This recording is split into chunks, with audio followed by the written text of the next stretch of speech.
না আছে বেটা রাখো।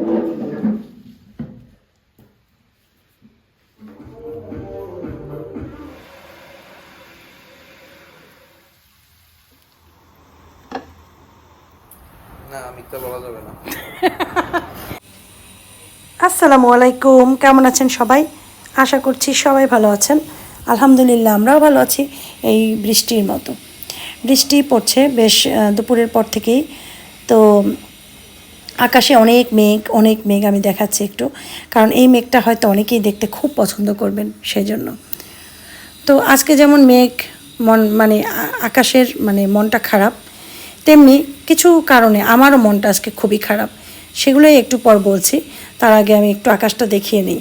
আমি শুধু ছোটাছুটি করছি এই জানালা থেকে ওই জানালায়, ওই বেলকনি থেকে এই জানালায়, কারণ আমি ভিউগুলো নেওয়ার চেষ্টা করছিলাম আমার প্রিয় ভিউয়ার্সদের জন্য, যারা বৃষ্টিকে খুব পছন্দ করেন তাদের জন্য।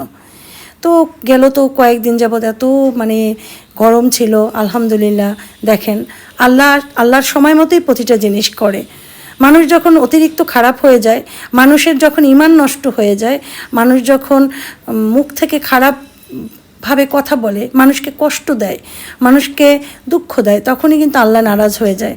আর তখনই কিন্তু একটা গজব নিয়ে আল্লাহ হাজির হয়, তাই না? তো এই জন্য মনে করেন আমরা চারিত্রিকভাবে যে শুধু ভালো থাকবো সেটা না, আমাদের সব দিকে ভালো থাকতে হবে। আমাদের চারিত্রিকগত বৈশিষ্ট্য ভালো থাকতে হবে, তারপরে আমাদের পর্দার ভিতরে থাকতে হবে, তারপরে আমাদের নামাজ পড়তে হবে, আমাদের মিথ্যা কথা বলা চলবে না, চুরি ডাকাতি করা যাবে না, অন্যের হক নষ্ট করা যাবে না। তারপরে আমাদের এরকম মানে এই মুহূর্তে আর কি বলবো, যাই হোক, ভয়েস যখন দেই তখন না, আমরা তো ভিডিওর দিকে তাকিয়ে ভয়েস দিই, তখন না মানে গুলপাক খেয়ে যায়, মানে মুখ থেকে অনেক কিছু আসলেও ওটা কেন জানি আসতে চায় না। যাই হোক, আমি রাতের জন্য আজকে পরোটা বানাবো। আমি কথাও বলবো, সাথে সাথে আমার কাজগুলোও আমি দেখাবো। তো পরোটা বানাচ্ছি কারণ ওরা আজকে রাতে বলেছে তারা পরোটা খাবে, আর আমি আর আসিফ রাবু চিংড়ি মাছ ভুনা করব, সেটা খাবো। আর ওদের জন্য একটু আলু ভাজি আর ডিম পোস্ট করবো। তো এগুলো হচ্ছে আমাদের রাতের আজকের খাবার দাবার। তো আমি যে কালকে ভিডিওটা দিয়েছিলাম, আমি ভিডিওটা একটু ইমোশনাল হয়ে গিয়েছিলাম, কান্নাও করেছি আসিফের জন্য। আর কালকে আমার মনও ভালো ছিল না, যে কোনো কারণেই হোক না কেন। যাই হোক, সব কিছু বলা যায় না ভিডিওর মাধ্যমে, তবে যেহেতু আমি আমার লাইফস্টাইল আপনাদের সাথে শেয়ার করি, সেজন্য অনেক কিছু বোঝা যায়, মানুষ বুঝেও নিয়ে নেয়, তাই না? তো যাই হোক, মন খারাপের কথা না হয় নাই বা বললাম, ওটা জরুরি না। তার থেকেও বেশি যেটা জরুরি সেটা হচ্ছে আপনাদের কাছে আমি অনেক কৃতজ্ঞ যে আপনারা এত সুন্দর করে আমাকে বুঝিয়েছেন আমার ছেলেটার ব্যাপারে, বিশেষ করে যে ওকে একটু হুজুর দেখান, তো ও এই হয়েছে কিনা সেই হয়েছে কিনা। হ্যাঁ, তারপরে অনেকে বলেছেন রুকাইয়া করেন, তারপরে যাই হোক ওগুলো করব, কিন্তু এইটা যে আমি যে ওর যে মানে অসুখটার জন্য ডাক্তার দেখিয়েছি, সেখান থেকে আমি মনোবিজ্ঞানী 2টা বই আমাকে দিয়েছে ওই হসপিটাল থেকে। তো বলেছে এই 2টা পড়বেন। তো আমি 2টা বই, আমার আপনাদের মনে আছে আমি ওই বাসায় বসে বই 2টা দেখিয়েছিলাম। ওই বইতে স্পষ্ট লেখা আছে যে এই ধরনের যখন সিমটম থাকে, অনেকেই মনে করেন জিনে ধরেছে, ভূতে ধরেছে, হ্যাঁ, তো এইটা সেইটা এরকমের এই ধরনের, কিন্তু আসলে এটা হচ্ছে ব্রেইনের একটা সমস্যা, যেটা হঠাৎ করেই হয়, ভয় পেলে হয়, বা যে কোনো কষ্ট পেলে হয়, এরকম নানান কারণে হয়। কারণগুলো দেখিয়েছে যে এইসব কারণবশত এটা হয়। যাই হোক, গিয়েছে, আপনারা সবাই আমাকে যাই হোক চিন্তা করেছেন, বলেছেন, সেজন্য অনেক অনেক শুক্রিয়া। তো সবাই এত সুন্দর কমেন্টের মাঝে একজন ওনার নাম জান্নাতুল বাকিয়া, উনি আমাকে আরও কয়েকবারই এরকমের, যখনই আমি একটা ভিডিও দিই কোনোদিন উনি পজিটিভ একটা কমেন্ট করে না, সবসময় উনি একটা নেগেটিভ কমেন্ট করে, এবং উনি জাহির করতে চায় উনি পৃথিবীতে একজন শ্রেষ্ঠ ব্যক্তি, যে সব থেকে ভালো, যার কোনো গুণা নেই, যার কোনো ভিতরে ভুল নেই, সেরকম একটা মানুষ উনি। আর উনি এই জন্য সবাইকে সবার ভুলগুলো ধরিয়ে দেয়। ঠিক আছে, তো উনি আমাকে বলল ছেলের জন্য যখন এতই কষ্ট হয়, তাহলে আপনি বুড়া বয়সে সেটাই বোঝাতে চেয়েছে, বুড়া বয়সে এরকম সাজুগুজু করে না থেকে আল্লাহকে ভয় করুন। তো আমি বুঝলাম না ওনাকে আমি ভিডিওটা কি আর উনি আমাকে কি বলল।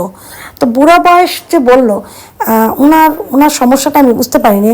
অবশ্য একজন ওনাকে কমেন্টে অ্যান্সার দিয়েছে, আমার একটা ভিউয়ার্স বলেছে, সে কি জানি লিখেছে, আমার সেটাও মনে নেই। তো কথা সেটা না, কথা হচ্ছে একটা মানুষ, সে বুড়া হোক বা জোয়ান হোক, সেটা তার ব্যক্তিগত ব্যাপার, ঠিক আছে? তো আমার মনে হয় না আমি অতখানি বুড়া হয়েছি যে জন্য আমাকে সাজুগুজু না করে থাকতে হবে। হ্যাঁ, তো আসলে মেন্টালিটি এটা, হয়তো ওনার মেন্টালিটি, উনি মনে হয় 20 বছর বয়সী বুড়া হয়ে গিয়েছিল, সেজন্য ওভাবে উনি চলাফেরা করে, এটা ওনার মেন্টালিটি। আমার মেন্টালিটি ওটা না। তো একটা কথা আমি বলি যে আল্লাহ কাউকে আল্লাহ ছাড় দেয় কিন্তু ছেড়ে দেয় না, এই কথাটা কিন্তু একদম সত্যি। আপনি এত এখন আনন্দ নিয়ে কথাগুলো অন্যকে কষ্ট দিয়ে বলছেন, বা প্রায় ভিডিওতে আপনি আমাকে বলেন নানান ধরনের কথা। আমি জানি না কেন বলেন, আপনি কে, কোথার থেকে আসছেন, কিচ্ছু জানি না। শুধু এইটুকুই জানি যে আপনার নামটা অনেক সুন্দর, জান্নাতুল বাকিয়া। জান্নাতুল বাকিয়া একটা এত সুন্দর নাম, কিন্তু চরিত্রগত বৈশিষ্ট্য যদি আপনার ভালো না থাকে, মুখের ব্যবহার ভাষা যদি সুন্দর না থাকে, তাহলে ওই নামের কোনো অর্থ আপনার কাছে নেই। ঠিক আছে, তো আমার মনে হয় না আমি অতখানি বুড়া হয়েছি যে আমাকে এই কথা বলা লাগবে আপনার। অবশ্য সেন্স, এটা হয়তো আপনার সেন্সে আমি বুড়া হয়েছি, কিন্তু আমি আর হয়তো 10,000 লোক বা 20,000 লোকের কাছে আমি বুড়া হইনি। একটা বড় ছেলের মা হলে সে বুড়া হয়ে যায় না। আমাকে দেখা যায় হয়তো আসেফের বয়সী অনেক মেয়েরা এসে আন্টি ডাকে, অথচ আসেফের বয়সী, আসেফ কেন, আশফাকের বয়সী ছেলেরাও আমার কিন্তু আপু ডাকে, কারণ ওরা আমার কাজিন। তো এখন আমি বোনদের ভিতরে বড়, এই জন্য আমার আগে বিয়ে হয়েছে। আমি বড় না, আমারও বড় বোন আছে যাদের বিয়ে আমার পরে হয়েছে, এরকম আছে। কিন্তু যেহেতু আমার বিয়ে হয়েছে বেশি ছোট সময়, সেজন্য আমার বাচ্চা হয়েছে। স্বাভাবিক, মা ছোট থাকলে তার বাচ্চা হলে সেই বাচ্চা অবশ্যই অনেক বড় হয়ে যায়, সেই হিসাব বলতে পারেন। তারপর আমার ছেলেটার যেহেতু অসুস্থ, একটা অসুস্থ ছেলে চলাফেরা একটু অন্য রকমের থাকে, স্বাভাবিক সে কিন্তু একটু চেঞ্জ তার চলাফেরায়, মনে হয় যেন আনস্মার্ট, এইভাবে চলে। আমার ছেলের ভিডিও যারা দেখেছে এর আগে, আমি একবার মালয়েশিয়ার ভিডিও ফুটেজ আমি দেখিয়েছিলাম, যে তারা জানে যে আমার ছেলেটা কী রকমের 2 বছর আগেও ছিল, মানে তিন বছর আগেও কীরকম ছিল। ঠিক আছে, তো এখন আমি একটা কথা বলছি, ছেলে এখন অসুস্থ, সে মেডিসিন নিচ্ছে, তার চুল পড়ে গিয়েছে, তাকে সেজন্য একটু চেঞ্জ দেখায়, খাওয়া দাওয়া সে মেনটেন করে না, কারণ সে যে ওষুধগুলো খায় তার সারাক্ষণই ক্ষুধা লাগে। যেমন সে ভালো এবং ভালো ভালো খাবার খেতে চায়, সে খারাপ খাবার খাবে না। সে মনে করেন খাবার খেলো, কতক্ষণ পর সে বললো আম্মু ক্ষুধা লেগেছে, কারণ সে এখন মেডিসিন নিচ্ছে, এই জন্য তার প্রচুর ক্ষুধা, যার কারণে সে খাওয়াটা একটু বেশি খায়, যার জন্য পেটটাও তার একটু বড় হয়েছে। সেই জন্য সে বুড়া না, আর তার মাও বুড়া না। ঠিক আছে, তো যখনই কমেন্ট করবেন মেক সেন্স, আসলে সেন্স থাকা দরকার। হ্যাঁ, মানে সেন্স মাথায় নিয়ে তারপরে কাউকে কমেন্ট করবেন। এর আগের একবার ভিডিওতে আপনি বলেছেন যে বোনদের নিয়ে এত করেন, না জানি মামাতো বোনদের নিয়ে এত করেন, আপনার কি শ্বশুরবাড়ির কেউ নেই? আসলে আপনি কোথার থেকে যে উদ্ভট হন মাঝে মাঝে, আমি সেটাই বুঝতে পারি না। যাই হোক, যারা ভিডিও রেগুলার দেখে তারা সব জানে। আর যেহেতু আপনি হঠাৎ হঠাৎ এসে একটা, এবং আমি দেখেছি খোঁচাটা আপনি তখনই মারেন যখন মনে করেন আপনি উপযুক্ত সময় এখন একটা খোঁচা মারার, ঠিক তখনই আপনি খোঁচাটা মারেন। আর আপনার অনেক বুদ্ধি। আপনি দেখেছেন আমার বোনেরা এসেছে, ওইখানেই আপনার বলা লাগবে কথাটা। আপনি দেখেছেন ছেলে নিয়ে কান্না করতেছি, ওই সময় আপনার ওই কথাটা বলা লাগবে। আপনি সব মেপে ঝুপে নেন সব কিছু। তো আপনি যদি এতই ভালো হন, তাহলে আপনাকে একটা উপদেশ দিই আমি, আপনি এইসব ইউটিউব ফেসবুক এগুলো বাদ দিয়ে একদম সুন্দরভাবে আল্লাহকে ডাকেন, বসে বসে ঘরে থাকেন, রুম আটকিয়ে থাকেন, একদম ঘরে বসে রানবেন, বাড়বেন, খাবেন দাবেন। এটা হচ্ছে আমার উপদেশ। আর এইটুকুই বলবো আমি, এইটাই সবথেকে ভালো উপদেশ আপনার জন্য। ঠিক আছে, তো আমার বান্ধবী নিপা, আমার বেস্ট ফ্রেন্ড, আপনারা জানেন অনেকেই, ঢাকায় গেলে আমি ওর বাসায় যাই, ও তো পুরো পরহেজগার। ঠিক আছে, তো ওর বাসায় গেলে আমি ভিডিও করি, সে করে কি তখন ভিডিওর ভিতরে তো হঠাৎ আসতে পারে, সেজন্য সে মুখ ঢাকার একটা পুরো খিমার পরে নেয়। আমাকে বলে কোনো অসুবিধা নেই, তুমি করো তোমার মতো, আমি এটা পরে নিই। তো ইসলাম কাকে বলে তার জন্য একটু বললাম কথাটা। আমার বান্ধবী আমাকে বলে যে আমরা না সব বান্ধবীরা একসাথে ভেস্তে বসে চা খাবো, ঠিক আছে, সেজন্য আমাদের সেইভাবে তৈরি হতে হবে। এটাকে বলে মেন্টালিটি, এটাকে বলে ইসলাম কীভাবে শেখাতে হবে। তো আমার এই বান্ধবী কত সুন্দর করে কথা বলে, যার কথা শুনলে মুগ্ধ হয়ে যেতে হয়, এবং তখন মনে হয় যে হ্যাঁ, লাইফস্টাইল চেঞ্জ করে ফেলি। ঠিক আছে, তো আপনি হুট করে এসে একটা বিশ্রীভাবে কথা বলবেন, একটা মানুষকে হার্ট করে কথা বলবেন, আবার তাকে আপনি ভালো উপদেশ দিবেন, সে তো নিবে না আপনার উপদেশ। আপনি কে যে আপনার উপদেশ নিবে? ঠিক আছে। তো আমার বান্ধবী অনেক সুন্দর করে কথা বলে ইসলাম নিয়ে। আমার বান্ধবী ইসলামের দাওয়াত দেয় অনেক সুন্দরভাবে, শুনলে কলিজা ঠান্ডা হয়ে যায়। আমার এই বান্ধবী একসময় অনেক স্মার্ট ছিল, আমি বলতাম তাকে শিল্পা শেঠি, মানে এত স্মার্ট, ওই রকমের ছিল, ওরকম করে শাড়ি পরতো, ওরকম স্বাস্থ্য। সেই বান্ধবী আমার একদম চেঞ্জ, সে আল্লাহভীরু হয়ে গিয়েছে। এবং আমি চাই প্রতিটা মানুষ আমরা ওরকমই হয়ে যাই কোনো এক সময়। আমাদের আল্লাহ হেদায়েত দান করুন, আমিন। তো দেখেন আমার ঘর থেকে কি বের হয়েছে। গতকালকে তো বাতাস হয়েছে অনেক, আমি আর করিনি জানালা টানালা। আজকে আমি সমস্ত ধুলা টুলা, বিছানার নিচ থেকে শুরু করে যত জায়গার ধুলা আছে সব ক্লিন করলাম। এখন আমি যেটা করব, ঘরটা মুছবো, তার আগে আমি বিরিয়ানিটা রান্না করে নেব। বিরিয়ানি রান্নার জন্য প্রথমে আমি দিয়ে দিয়েছি পাতিলের ভিতরে পেঁয়াজটা একটু ভেজে নেব। আর বিরিয়ানি কেন রান্না করছি, যেহেতু আজকে একটু ঠান্ডা ঠান্ডা আছে আর আমার কাজ করা লাগবে অন্য অনেক, এতগুলো রান্না করতে টাইম লাগবে, শর্টকাট বিরিয়ানিটা করব। এবং এটা হচ্ছে ঝটপট শর্টকাট অসম্ভব মজাদার বিরিয়ানি, যা আপনার এখন কিচ্ছু করতে ইচ্ছা করেন আপনি এটাই করবেন। তো গোটা মশলাগুলো ওই যে এলাচি, দারচিনি, তেজপাতা, লবঙ্গ, তারপরে গোলমরিচ দিয়ে একটু নাড়াচাড়া করে তারপর দিয়েছি চিকেনটা দিয়ে একটু নাড়াচাড়া করে জিরার গুঁড়া, ধনিয়ার গুঁড়া, মরিচের গুঁড়া, সামান্য হলুদের গুঁড়া, হালকা একটুখানি, জাস্ট হালকা কালারের জন্য।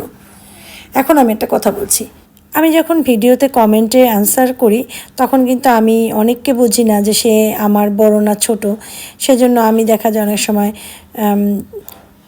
অ্যান্সারে লিখতে পারি না ওইভাবে। হ্যাঁ, কিন্তু এই জন্য যারা আমাকে কমেন্ট করেন মাঝে মাঝে আমাকে বা একবার বলতে পারেন, আমি কিন্তু কমেন্ট করলে চিনে রাখি যে কে কীরকম কমেন্ট করে, কতবার করেছে, ওটা আমার মনে থাকে। তো সেজন্য তারা একটু বলে রাখতে পারেন যে আমি কিন্তু তোমার বয়সে বড়, হ্যাঁ আমাকে কিন্তু এইটা ডাকতে পারো, কেউ আন্টি, কেউ বড় আপু বা আপু, এরকম। ছোট যারা তারা বলতে পারে যে আন্টি আমরা অনেক ছোট, এরকম ডাকবেন, অমুক সমুক। তো সেভাবে আমি ডাকতে পারি, তাহলে সুবিধা হয়। যাই হোক, দেখলে তো কী দিয়েছি, আদা রসুন পেঁয়াজ একসাথে ম্যাশ করা ছিল ওইটাই দিয়েছি, না থাকলে শুধু আদা রসুন দিতাম। তারপর একটু শাহি জিরাও দিলাম, তারপরে দিলাম পোলাও চালটা দিয়ে একটু ভাজবো। আর টক দই দিয়েছি আমি একটু বেশি পরিমাণের। আমি সবসময় মুরগি হিসাব করে টক দই দিই না, আমি পোলাও চাল হিসাব করে টক দইটা দিই। কারণ টক দই একটু বেশি দেয়া হলে সেই বিরিয়ানির রাইসটা খেতে বেশি মজা হয়। এটাই হচ্ছে একদম সিক্রেট কথা, ঠিক আছে, যেটা হয়তো তোমাকে অন্য কেউ বলবে না। হ্যাঁ, তুমি যদি মজা করে খেতে চাও বিরিয়ানি, তাহলে অবশ্যই টক দইটা একটু বেশি দেবে। এরপরে কিশমিশ চাইলে আলু বোখারা দিতে পারো, টেস্ট অনুযায়ী কত কিছু দেওয়া যায় চাইলে। তো এখন একটু হালকা নাড়াচাড়া করব আর গরম পানি দিয়ে দেবো। আর সব থেকে মজার কথা কি জানো, লবণ দিতে ভুলেই গিয়েছিলাম, আল্লাহ রহমত করেছে, নয়তো একটু খাবারটা মজা হতো না। লবণ এমন একটা জিনিস, এটাই সব থেকে স্বাদ বাড়ায়, আর এই লবণের দামই সব থেকে কম। যাই হোক, এখন দিয়ে দিচ্ছি গরম পানি। ফুটান্ত গরম পানি দিলে ঝুরঝুরা হয় পোলাওটা, আর খেতেও মজা হয়। তো এখন এটার ভিতরে আরেকটা জিনিস দিব, সেটা হচ্ছে একটা ম্যাজিক মশলা বা একটা ম্যাগি কিউব থাকলে একটা টুকরা দিয়ে দিলে টেস্ট আরও বেড়ে যায়। তো কঠিন মজা হবে এটা খেতে, কিন্তু কঠিন মজাটা নাদিরার কঠিন মজার কথাটা নিয়ে নিলাম আমি এখানে। এরপরে আমি সুন্দর করে ঘরটাকে মুছে নিলাম, কারণ এই কাজগুলো আমাকে এখন করতেই হয়। আর সুজনের মাঝেই তো আমার বাসায় এখন আর আসে না, খুব কম আসে। তো যখন আসে তখন তো তোমরা দেখতে পারো আমি একটু না একটু হলেও ভিডিও করে ফেলি। তো অনেক দিন যাবৎ আসে না, গরম পড়ার অনেক আগে এসেছে, তারপর আর আসেনি। তো যখন দরকার হবে আবার আনবো, যেহেতু দরকার হয় না সেই জন্য আমি আনি না, কারণ আমি কাজ করতে স্বাচ্ছন্দ্য ফিল করি, কাজে আমি কখনো ভয় পাই না, কাজকে আমি ভালোবাসি। সেজন্য আমিও চিন্তা করি একটু কাজ করলে শরীরটা ঘাম ঝরবে, তাহলে আমার ফিটনেসটাও একটু আস্তে আস্তে বাড়বে, ভালো হবে। আমার ভাইয়ের মেয়ে মৌ, ওদের ফিটনেসের আছে পাওয়ার জিম। তো ওখানে আমার বাসার সামনেই দেখা যায় জানালার থেকে, মেইন রোডের পাশে। তো ওখানে আমি যেতে চেয়েছিলাম, অনেকবারই যাওয়া হয়নি। ও বলে ফুপি তুমি বলো আর আসো না। তো আসলে এক সময় যাবো সময় করে, এখন গরম তো বেশি পড়বে, বর্ষার সিজনে সম্ভবত যেতে পারি। যে 2 মাস যদি একটু জিম করি, আমি জিম করলে কিন্তু আমি অতিরিক্ত দ্রুত কমে যাই, কারণ আমার বডিতে আসলে পানির পরিমাণ অনেক বেশি। যাই হোক, বাচ্চাদের খেতে দিলাম, ছেলেদের। আমার বড় ছেলেটা টাকটা দেখা যায় সব সময়, চিকচিক করে, ওর একদম চুল নেই ওখানে। ও যেহেতু অনেক পাওয়ারফুল মেডিসিন খায়, সেজন্য সবাই দোয়া করবে আমার ছেলেটার জন্য। আমার ছেলেটা জানি সুস্থ হয়ে যায়। ওর বয়স কিন্তু বেশি না, কিন্তু চুল সামনে নেই দেখে মনে হয় যেন অনেক বেশি বয়স। দেখবো কেমন মজা হয়েছে। দেখো আস্তে গরম।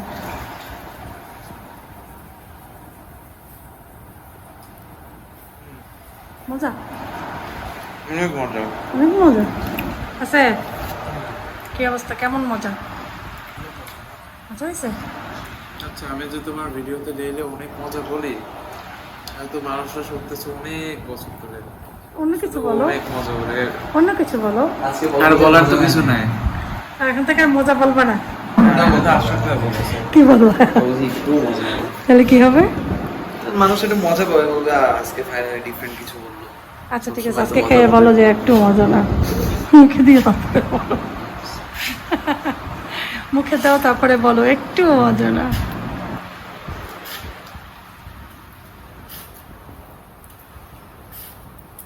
না, মিথ্যা বলা যাবে না।